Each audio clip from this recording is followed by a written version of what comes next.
Η ευτυχία είναι να αγαπάς και να σε αγαπούν. Αν το κατορθώσετε αυτό, είναι ό,τι πιο σπουδαίο.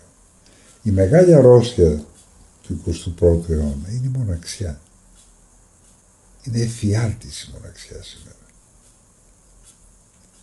Και κυρίως εκείνο το είδος μοναξιάς το οποίο παράγεται από τον εγωκεντρισμό μας, όχι από τις συνθήκες. Οι άνθρωποι γίνονται όλο και πιο ανέραστοι. Θα έλεγε κανείς ότι είναι κάτι το μοιραίο, το αναπότρεπτο.